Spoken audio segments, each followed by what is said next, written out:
En 1967, en Albania se ilegalizan todos los cultos religiosos. Así, en la Constitución albanesa de 1976, este país se presenta como el primer país ateo del mundo. Citemos dos artículos referentes a la cuestión religiosa de la Constitución del año 76. Artículo 37. El Estado no reconoce religión alguna y promueve la propaganda ateísta con el fin de inculcar en el pueblo la concepción del mundo materialista científica. Artículo 55. Se prohíbe la creación de cualquier tipo de organización de carácter fascista, antidemocrático, religioso y antisocialista.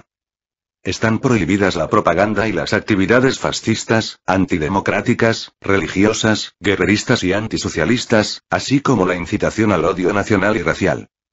Antecedentes a la prohibición de la religión. Desde la Guerra de Liberación, las religiones eran acusadas de todo, lo que era facilitado, según explicó un profesor de historia en Tirana, por el hecho de ser extremadamente contrarias a las modernizaciones y reformas que el socialismo realizaba. Las iglesias, especialmente la católica y la ortodoxa, eran grandes propietarias de tierras y, por eso, estaban en contra de la reforma agraria y consiguieron retrasar su implantación en algunas zonas. Como las zonas donde se aplicaba la reforma aumentaban rápidamente, se le decía a los habitantes de las zonas donde aún no se aplicaba la reforma: la culpa es de la Iglesia. De 1944, cuando los albaneses hicieron la revolución, a 1967, cuando las iglesias fueron clausuradas, transcurrieron 23 años de intensa lucha ideológica del partido y del Estado contra las religiones, que fueron perdiendo su libertad de acción e influencia año a año. El golpe de gracia fue iniciado, en 67, por los estudiantes de la ciudad costera de Durrës, a 40 kilómetros de Tirana. En las escuelas, decidieron iniciar una campaña contra las iglesias y asumieron el compromiso de llevar la discusión a sus hogares. Tuvieron el apoyo inmediato del partido. Rápidamente, la campaña contó con la adhesión de los estudiantes de Shkodra, en el extremo norte del país.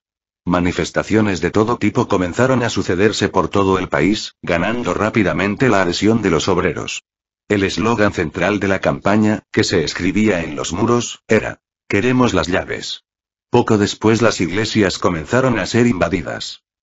En muchas de ellas, en su mayoría católicas de la región de Shkodra, fueron descubiertos pequeños arsenales, lo que fue mostrado por el gobierno como una demostración de sus sospechas de que tenían vínculos con organizaciones contrarrevolucionarias y fascistas. A partir de ahí las cosas se facilitaron y el gobierno contó con un enorme apoyo popular para cerrar las iglesias. A los religiosos, se les dio la posibilidad de ingresar en el sistema productivo. El gobierno plantea tres argumentos para justificar la medida. 1. Ideológico: la religión no concuerda con el materialismo histórico, con el marxismo-leninismo. 2. Político: las tres iglesias que consiguieron desarrollarse en el país tenían su origen en el imperialismo. La católica en el período bizantino, la ortodoxa fue llevada por los griegos y la musulmana era la herencia de 500 años de dominación turca. 3. Social: las tres religiones eran extremadamente reaccionarias desde el punto de vista social, con sus preconceptos, normas rígidas, etc. La intensificación de la lucha contra las religiones coincidió con el período en el que el peseta daba prioridad a la lucha por la liberación de la mujer. Albania era un país donde se practicaban diversas religiones. La mayor parte de la población, un 70%, practicaba el Islam. Esto era debido a que este territorio había formado parte del Imperio Otomano hasta 1912, año en que alcanza su independencia. El propio Oxa nació en el seno de una familia musulmana. Dentro de este grupo, cabe destacar a los Bektasi, una orden mística sufí bastante liberal en relación al Islam ortodoxo. Por otra parte, también tenía mucha importancia el cristianismo, especialmente de la rama ortodoxa, 20%. Al igual que el Islam, esta religión llegó por influencia del Imperio bizantino. Asimismo, también había practicantes del catolicismo, aunque los católicos formaban un número más reducido, 10%, en comparación con los ortodoxos y los musulmanes. La religión no era un factor determinante en la división de la población y del país. Los católicos se concentran en su mayor parte en el norte, cuya ciudad principal es Shkodra. Los ortodoxos se concentran más en zonas como Berat o Tirana. La otra parte de la población es musulmana y se encuentra esparcida por todo el país, pero su presencia es más evidente en el centro y el noreste de Albania. En el norte, los católicos siempre estuvieron de acuerdo con los musulmanes para enfrentar, lado a lado, las amenazas y las agresiones de los ortodoxos serbios y montenegrinos. En el sur, los musulmanes rendían honor a los mártires ortodoxos que fueron cruelmente torturados, envenenados y masacrados por el patriarcado ortodoxo de Constantinopla, porque lucharon por salvaguardar la lengua albanesa bajo la consigna: Albania es la religión de los albaneses, y otras consignas como Albania es un único país de sur a norte. Excepto Shkodra, donde los católicos y el clero en general estaban vinculados al Vaticano y se distinguían por su cultura, la otra parte de los católicos vivía en los pueblos montañosos donde sus viviendas se encontraban apartadas unas de otras a causa de la venganza y las disputas por razones económicas, sociales y morales, y debido a los eventuales enemigos y agresores extranjeros. Estas regiones eran muy pobres y atrasadas. Los ocupantes nazifascistas aprovechaban de esa situación y reclutaban mercenarios, que enviaban a hacer la guerra contra el pueblo que luchaba en las ciudades y en las montañas por conquistar la libertad perdida y, sobre todo, los enviaban al sur pregonando que los combatientes en esa región eran comunistas eslavos y griegos. Uno de los puntos más importantes de la estrategia de Enver Hoxha después de la liberación del país fue consolidar la unidad entre los pueblos del norte los geges y del sur los tosks. Se elaboró y puso en práctica un programa integral con el objetivo de reducir las diferencias económicas, culturales y sociales entre estas regiones. Se trabajó para que la población de esas regiones no estuviera aislada y que esas regiones estratégicas y muy codiciadas por los serbios y montenegrinos no desertificasen. Tras la instauración de la República Popular Socialista de Albania, la política del Partido de los Trabajadores de Albania fue la tolerancia religiosa. No obstante, durante el gobierno provisional, 1945, al desarrollarse la reforma agraria se expropiará grandes superficies de tierra de grandes terratenientes, gran parte de ellos eclesiásticos católicos.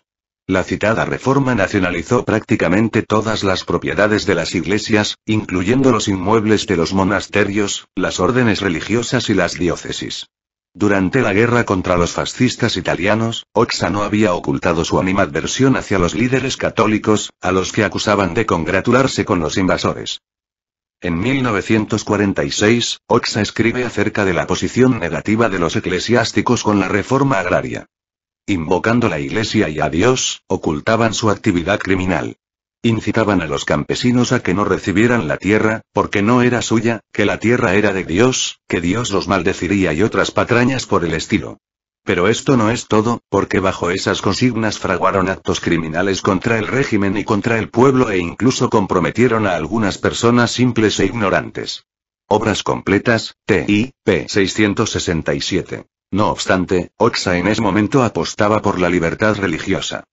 El Frente sigue una política hacia la religión que está en consonancia con las leyes y las disposiciones de nuestra Constitución. Nosotros no prohibimos ni impedimos que la gente crea en Dios y que vayan a la iglesia o a la mezquita. El cura o el almohada no tienen derecho de ejercer sus funciones religiosas y únicamente religiosas. Pero está en oposición a la ley que las iglesias o las mezquitas sean utilizadas como lugares para hacer política, para embaucar a los creyentes.